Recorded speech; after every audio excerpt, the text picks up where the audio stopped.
It's my pleasure to be here and talk to an audience that cares about kidneys, as I do. I'm just going to get started because I know some of you don't deal with transplantation every day, and just to give you some numbers to get things going. Chronic kidney disease is fairly common in Canada. It's about 1 in 10 people get affected.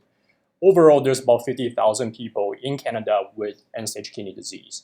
Now, most of you know this, that our ESRD patients, their mortality is quite high. And it approximates many patients with cancer. That's what a lot of people don't realize. Their 5-year mortality is about 50% only.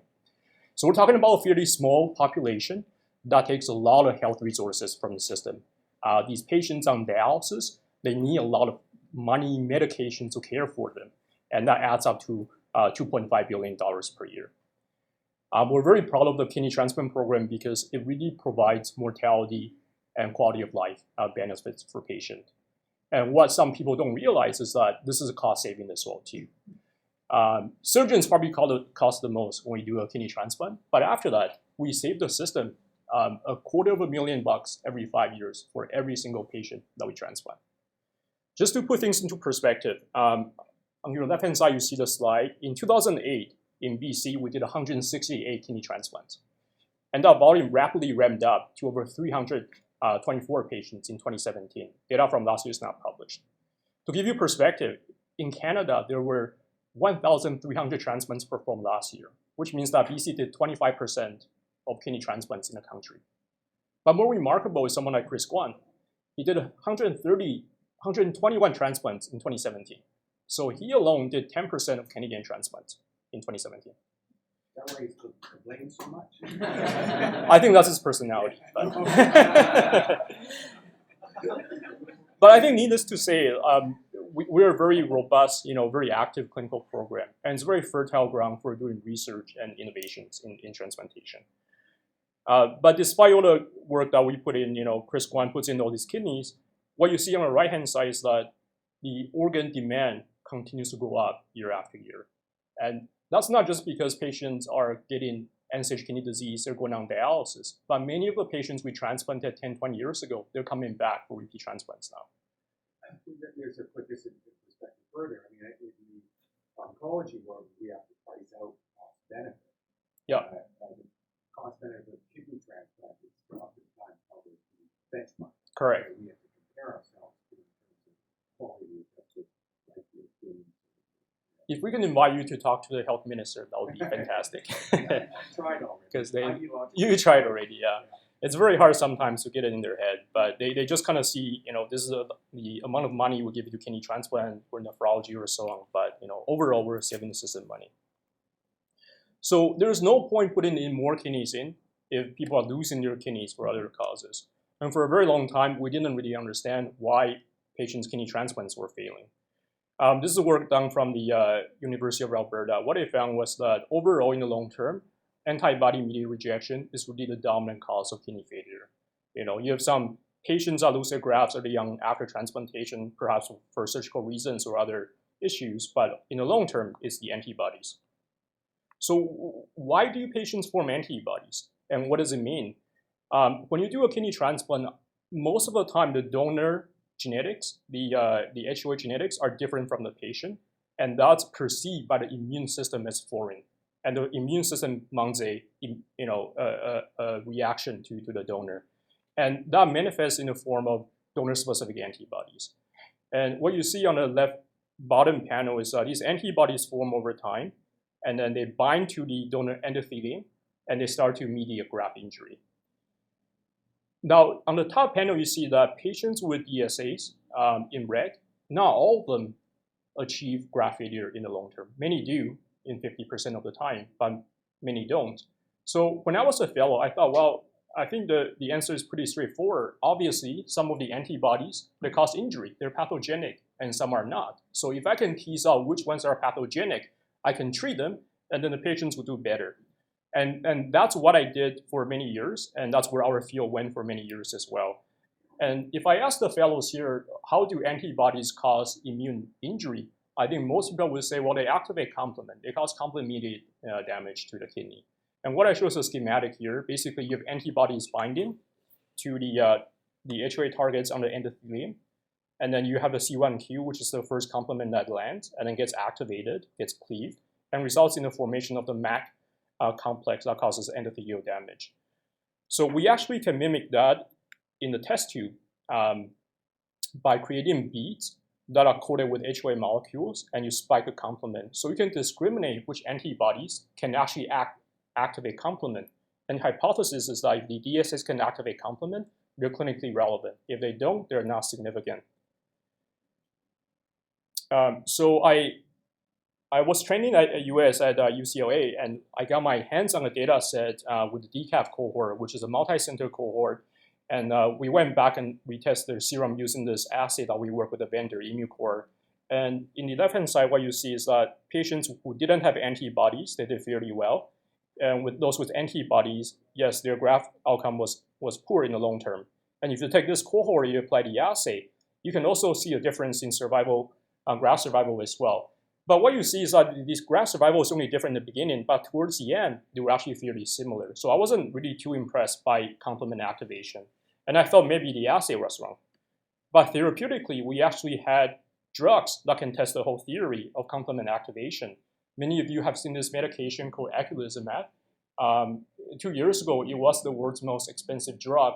I don't know with checkpoint inhibitors now whether that's the case or not, but it's a medication that blocks the terminal C5 complement to inhibit complement-mediated damage. And Mayo Clinic did that study where they applied eculizumab to patients with DSA, and they found that in the long term, that actually didn't work. Graft injury still occurred. And then people say, well, maybe you want to inhibit more proximal so you can prevent many of these cascade of injuries that happen downstream over here. And so there was a new medication that came out, Simrise, where it inhibits the C1 factor. And the trial, we were participants of this trial. It was terminated just a few months ago because of futility. So at this point, we basically said, well, we have all these medications that inhibit a complement, but complement, unlike what we learned before classically, is not a whole story. They are non-complement mediated pathways. In fact, we have many medications that we use in nephrology these days that target the immune system, and most of them actually don't work when you put it into a clinical trial. This is where we lag behind compared to the cancer guys. You guys actually have very good drugs that work, whereas we don't. If I walk you through this slide here, this is the maturation of B cells, the development of B cells into plasma cells, and they make antibodies. If you give rituximab, which most of you know is an anti-CD20 receptor, monoclonal, so basically you take out B cells, but plasma cells don't have CD20 receptors, and therefore you don't really prevent formation of antibodies. If you use bortezomib, which targets plasma cells, what we found was that there is a repopulation, re-expansion of B cells in the germinal center, and then this pathway continues. So that doesn't solve the problem.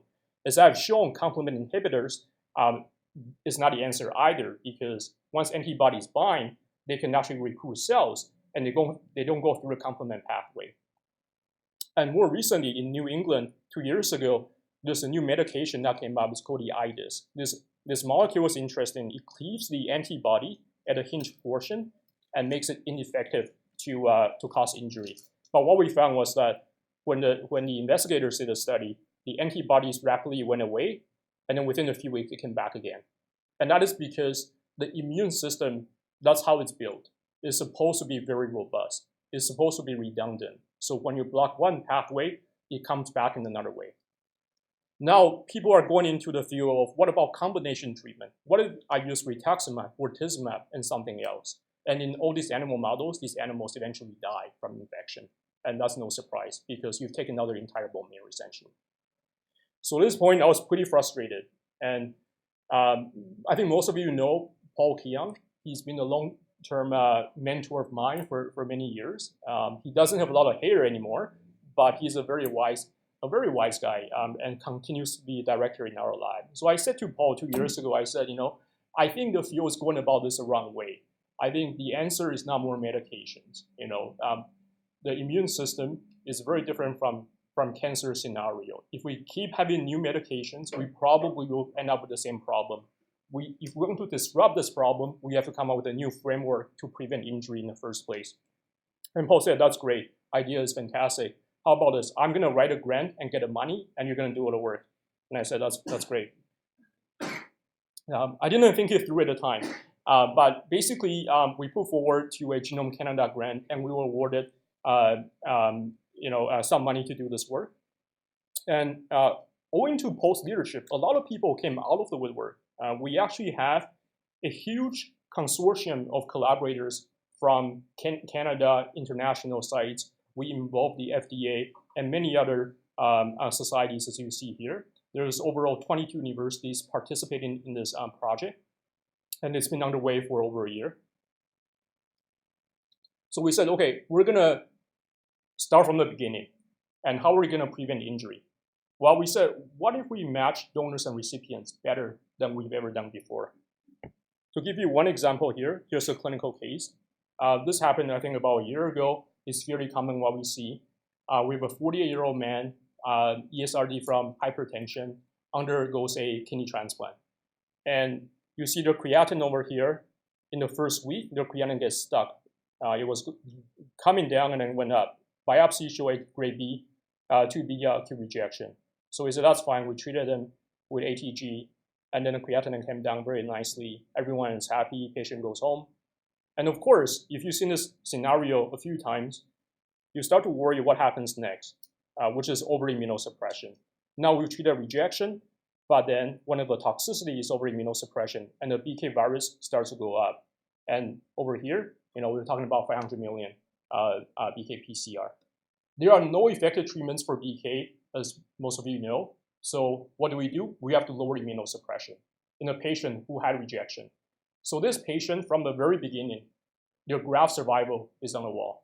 They're always in a very delicate balance between treating rejection and tapering off immunosuppression because rejection, and that just goes on and on. This graft is not going to function for very long in the long term. Doesn't matter what we do. But the idea is, if we go to the beginning of time in transplantation, to remember that actually, back in the days, our field did not have immunosuppression. And therefore, the workaround for that was to have identical transplants. And these patients got through transplant just fine with no rejection with corticosteroids. And in fact, in the era when we did not have CNI, like tacrolimus or cyclosporin, we try to match patients as well. And that is because in that era, you can see if you look at the donor-recipient mismatch by the HOA, those with zero mismatch, they did the best. And those who were the most mismatched, they had the worst outcomes. So there was an attempt to try to match patients better in that era. But with tacrolimus and cyclosporin, that survival difference kind of became diminished. It's harder now to demonstrate that effect. So the societies in general have now favored towards more equity, which is we don't try to match patients anymore, but we just go by, if you started dialysis first, you get a first kidney, just to be fair to everybody. Now, that may work from the fairness perspective, but from the immune system perspective, probably if we want to make the next jump in terms of survival outcomes, we have to think about how can we match donor recipients better. So how do we do that? The first breakthrough is the recognition that actually antibodies, they don't recognize the entire HOA molecule. Okay, we think of it that way, but actually that's not true. These antibodies actually bind to very distinct targets called epitopes on the molecule surface. So what you see here. All right. So if I give you a scenario here, here's a patient and they're B7, and you got 3 different donors, and I ask you which donor is the best matched donor for this patient, you're gonna say, well, they're all the same because they're one mismatch with the recipient. But that's when you look at from the vantage of the whole molecule's perspective. If you look at the amino acid perspective, actually you can see that this patient, donor number 1, is the best match with the patient because there's only one amino acid difference. The nomenclature doesn't tell you that, but if you look at the amino acid sequence, that's what it implies. Whereas the B44 person is mismatched in multiple sites. And therefore, this patient, if you happen to select this donor, then this patient would have a higher risk for rejection in the long term. So that's kind of the concept. So the guys in Winnipeg, they put this proof of concept into a retrospective study, and that's what they found. If you go by traditional mismatch, those with zero mismatch, they did it best. but they couldn't really show any survival difference outcome between those with 1 and 2 mismatches by the traditional system. But if you take these patients and you apply what I call epitope analysis, looking at the amino acid differences between donor recipients, they can actually further risk stratify outcomes that way. And now this concept has been shown in kidney, heart, lung, and liver transplantation.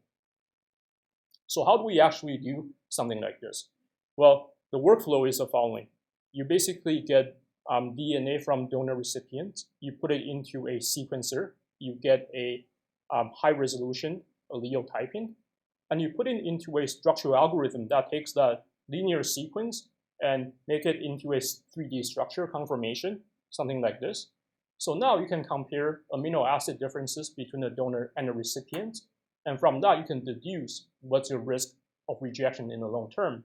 Or you can take that information and try to say, this is how I'm going to allocate kidneys. I'm going to give kidneys only to patients that are well matched. There's some ways we can do that.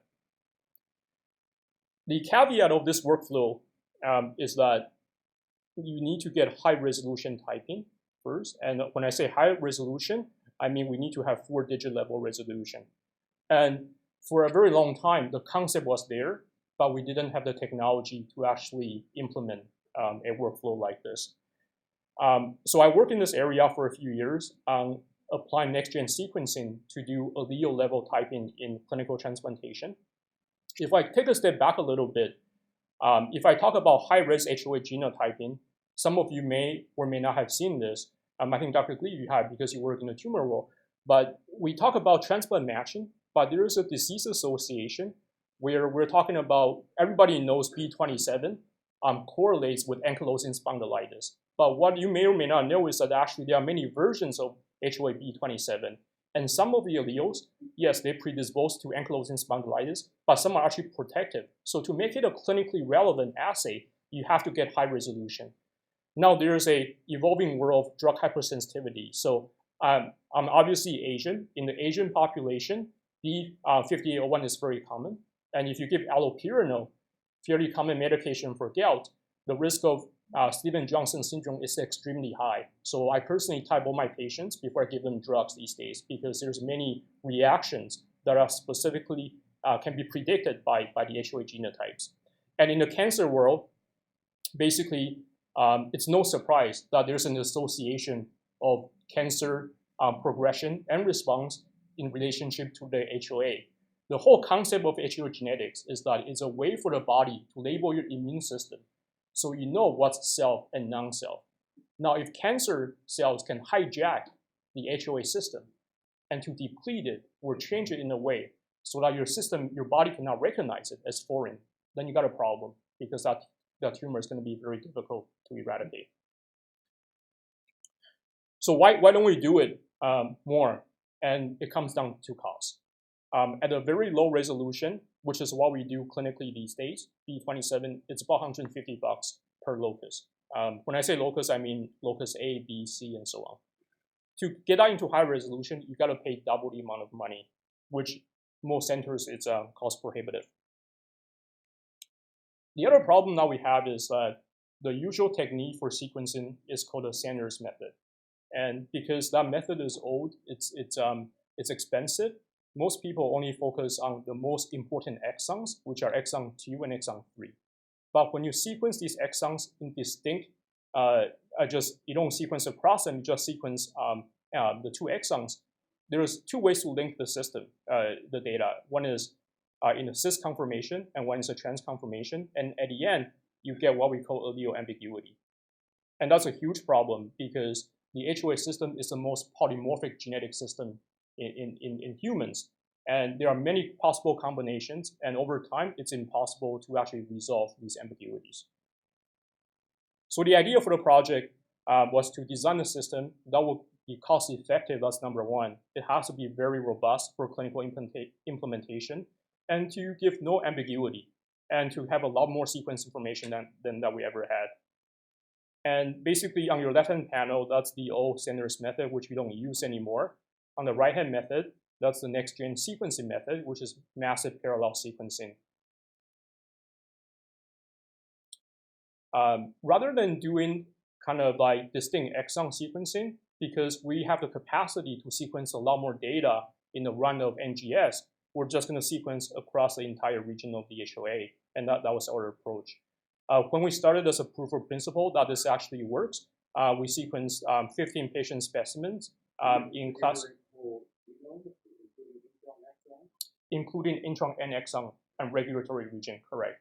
Because we feel like there's information there that's actually relevant for clinical care that we just ignored in the past because it was too expensive. Yeah.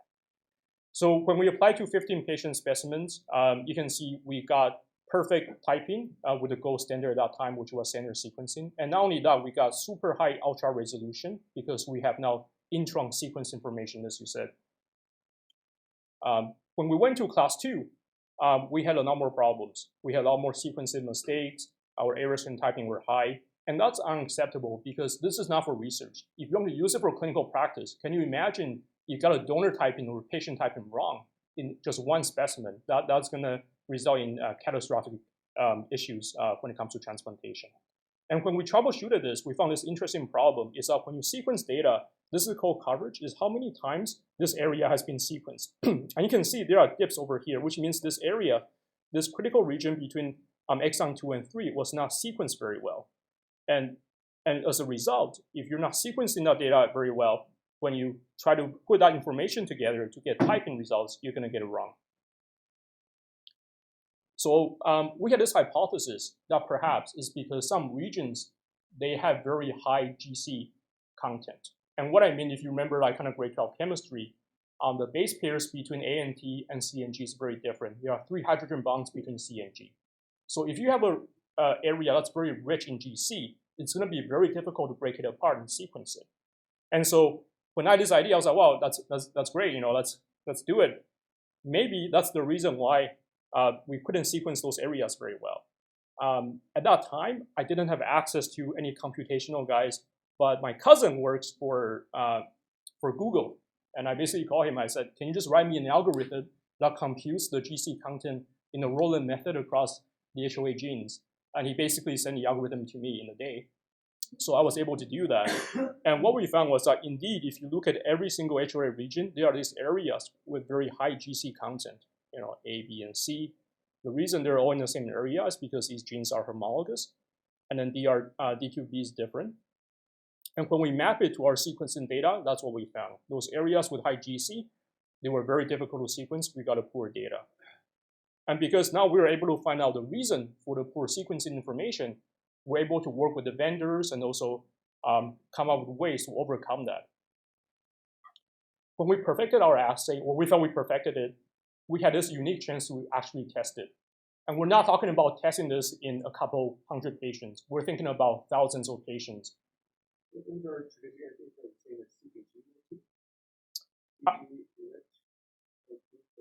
Yeah, so there are different. Yeah, so there are different motifs that are difficult to sequence. Some form hairpin structures. Some are rich in GC. Some are tandem repeats. For the areas that we found, they were high in GC. But those other areas have been described in whole genome sequencing. Those also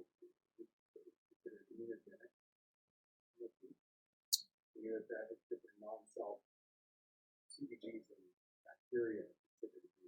Immunogenic, yeah. And we're not ignoring those areas. We're basically saying that's actually a critical area, but we just have to find a way to sequence better if we want to extract information from those areas. So we wanted to test our assay, and there was the opportunity from the National Marrow Donor Program.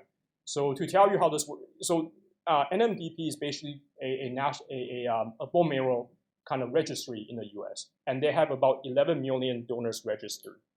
Unlike in kidney transplantation, donor registry is very different for bone marrow because they don't know who they're going to pick. You know, you have a physician who has a patient with leukemia, and they have to find someone who's a perfect match. So they go to a bone marrow donor registry like NMDP.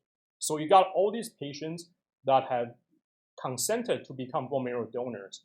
They donated their sequence. They don't know when they're going to be called one day to donate their stem cells. They just wait on the wait list. Unlike in kidney transplantation, you're actually going to donate it fairly soon after you get tested. The way these donors get tested for their gene sequencing is that they actually swab their cheek, their mouth cheeks. if you ask bone marrow donors to donate blood to get sequencing, many will back out. They're not going to want to do that. So what they do is they have these large donor drives. They will go out, and then you see these young students that come and they say, yep, I want to be listed on the donor registry for bone marrow. And then they just take a swab, they swab their cheeks, and then give it to the coordinators. Now, those are the cheek swabs that get sequenced and get typed for their HLA sequence. We were not sure whether we could actually do that because unlike peripheral blood, DNA from buccal swabs are exposed to enzymes in the mouth that can degrade the integrity of DNA.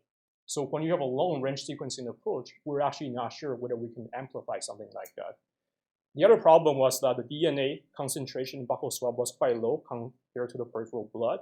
So it was a really good test for us to see if our assay actually can work clinically.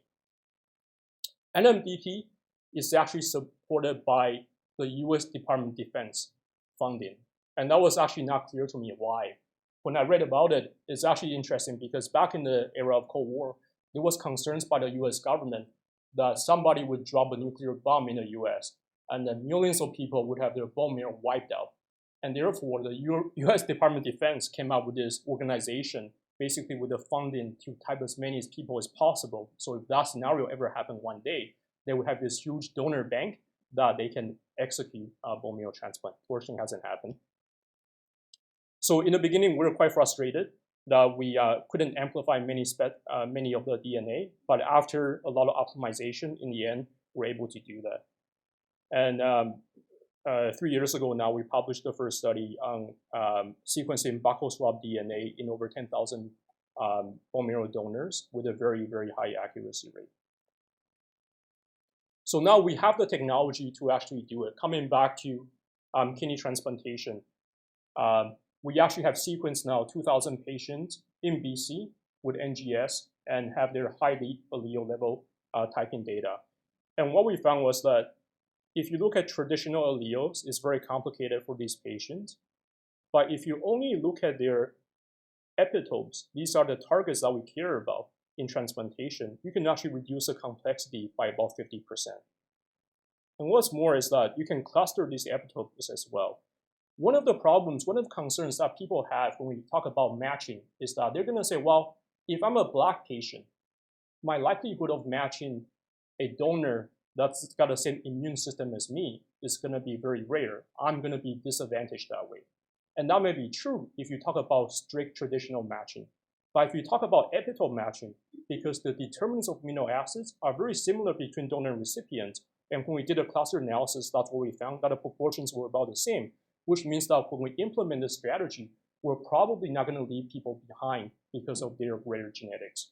So now we feel like we got a framework to actually carry out this work into clinical practice. If you are kind of involved in sequencing, you will know there is one major problem with what I described, which is the workflow for high-risk sequencing takes a relatively long time. We're talking about a 1-week turnaround time to sequence by MySeq, which is the next-gen sequencing machine. Now, when you have a deceased donor, you have to allocate that kidney within 8 to 10 hours. So how are you going to make it work for deceased donor? This workflow is just not going to work for that. Luckily, we have new technologies. What was known as next-gen sequencing a few years ago is now known as second-generation sequencing. There's third-generation sequencing, which is single molecule sequencing. And many of you have probably seen this machine. This is the Ox for nanopore median. So this is the physical size of the sequencer. You basically pipette your specimen into here, and you can get real-time sequencing results in 3 to 6 hours. So we think by implementing this technology, now we have the technical solution for deceased donor high-res typing. So in the future, in a few years, hopefully, we can start to do something like that. It's actually much, much cheaper than MySeq. We have to, we're not doing this yet, so the cost is going to be different, but we speculate it's going to probably be a few $100 to do something like this. Also depends on the error rate, because if the error is high, you have to sequence many times, and that's going to eat up more money for sequencing, but the error rate is going to go down with better chemistry, then you only have to sequence a few times, then the cost goes down as well. People have used this in bacterial genomes. I'm not sure about the entire human genome, but for the purpose of our sequencing just in the HOA region, it's more than enough. So basically, from the beginning, the first year of kidney transplant, 1954, until last year, this is kind of what we deal with. We have a very narrow safety zone. Half of the patients are going to get rejection because of under immunosuppression. Half of them, we have given them too much immunosuppression. So it's very hard to juggle between the both. But as we look forward into the next 10 years, we hope that by matching donor recipients better, automatically your safety zone is going to be very wide. The patients who get under immunosuppressed or over immunosuppressed is actually going to be relatively low. So that was the activity one. The second problem is, most of you know, is that it's very hard to monitor for graft injury in kidney transplant patients.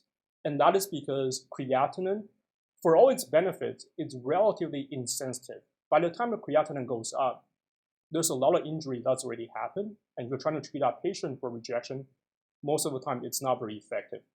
So we are trying to come up with new ways of immune monitoring for patients. One of the technologies, and I was talking to Dr. Leaf here, which he's an expert in this already, but we're probably lagging a little bit behind in transplantation, is the donor-derived cell-free DNA. And the genesis of this application comes from fetal sequencing, essentially. This is my wife. When we first got married and had a child 4 years ago, we paid for this assay. Basically, when you have a fetus, within a few weeks' time, you can actually have fetal cells circulating in the maternal plasma. And you can isolate these cells and sequence them, and then you can interpret what's the genetics of the fetus. And at that time, I knew way ahead of time. I just had to, one of these people, right? So I had to know like whether it's a boy or a girl. I wasn't about to wait for the baby to come out and find out. So that's what we did. Over time, the cost of sequencing has come down. By the time I had my second child, the assay went from over $1,000 to $600. And that's just because with evolution, chemistry becomes cheaper. So what about organ transplantation? When you do an organ transplant, it's almost the same scenario, except you don't have a child, you have an organ transplant, which has a very different genetic from the patient. And you can find those polymorphisms and find out how much of the DNA circulating in the patient comes from the donor. And the hypothesis is that if you have graft injury in the donor, those DNA from the donor gets released into the plasma of the recipient, and you can detect that and quantitate it. And so this group over here published 2 years ago in JSON, using a 1% threshold, they were able to define rejection versus non-rejectors as a non-invasive way of monitoring graft injury. And I see in oncology world, you're doing that for kind of tumor burden, either before or after disease as well, treatment. Yeah, we've now established that the presence of circulating tumor DNA, the amount of circulating tumor DNA is negatively prognostic, not just the types of tumors that are active, but the total burden. Right. Is strong predictive outcomes as well. Related to not just tumor burden, but metabolic turnover rate of aggressive cancer tend to die more. Correct. Correct. Yeah. And you're absolutely right. It's not just whether there's injury or not, what's the turnover of that injury and how much DNA can you quantitate from that. So it's a very innovative application. But this assay, for all its benefits, is expensive. It's a sequencing method. It's going to cost over $1,000 to do. If you want to do this as a serial monitoring tool per patient, it's cost prohibitive. So we need to have a backup mechanism to monitor patients.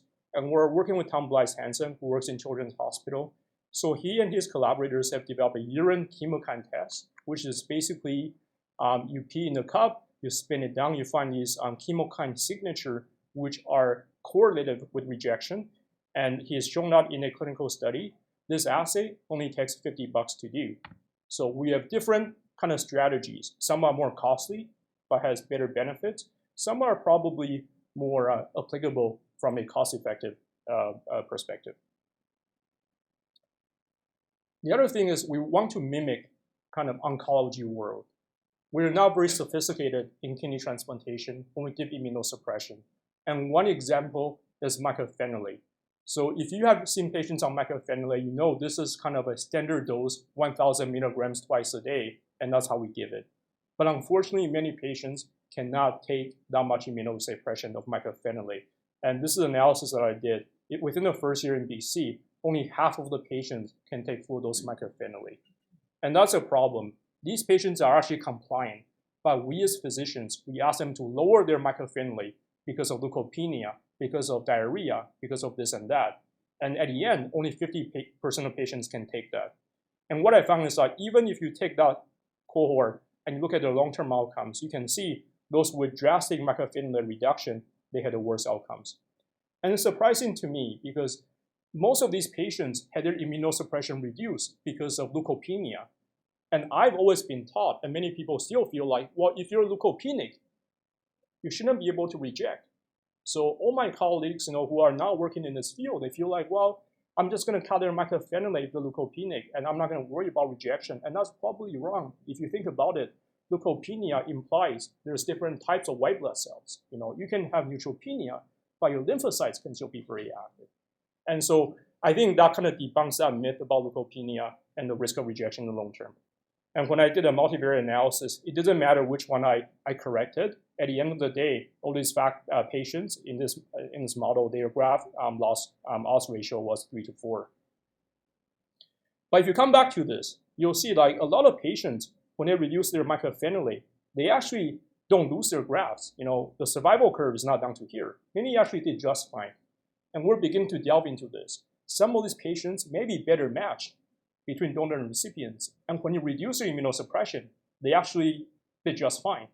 Or alternatively, their body may metabolize mycophenolate differently. So they can achieve a fairly high pharmacokinetic concentration in their system compared to another person taking the same dose of medication. So in a way, we're kind of trying to catch up with the oncology world to dose our medications better according to donor-recipient mismatch and also the genetics of the patient's metabolism. This is how we kind of view our program as a precision medicine program. Basically, at the time of transplantation, we're going to try to match better donor recipients. If you're poorly mismatched, we're going to have to monitor these patients more carefully through immune monitoring tools that we discussed. If the patients are very high risk, then we have to really watch their pharmacokinetics, pharmacodynamics data to make sure they're adequately immunosuppressed. Conversely, if you're one of the lucky ones who got a very well-matched kidney, and that you're older, you cannot take too much immunosuppression, then we can begin to down-titrate one's immunosuppressant so they don't get into toxicity over immunosuppression, so on. The last part of the talk, I'm just going to talk a little bit about new clinical studies and where we think we're going to go. This is one study that I'm doing myself, and it's been funded. And it has to do with patients who are difficult to match. Many of you know that patients, when they fail their kidney transplants or they have had previous pregnancies, they have many blood transfusions, they have many antibodies. And these patients, they are very difficult to find a match. Even through our national organ sharing program, patients, what we call with highly sensitized CPRA of 100%, 50% of the time, they cannot find a matched donor. So the problem for these patients is that if they keep waiting on a wait list, they're going to die on dialysis.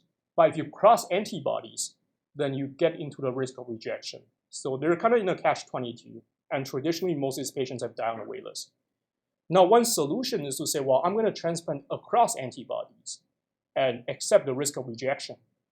Sounds easy to do, but we actually don't know what's the risk of rejection when you go across antibodies. Literature is all over the field when it comes to this. So we have borrowed from oncology using a trial design called the adaptive trial design. And what it is that you're taking a very select few patients with homogeneous characteristics, and you start at the lowest risk tier. So I'm going to start by crossing antibodies that were seen many years ago, but are not present anymore.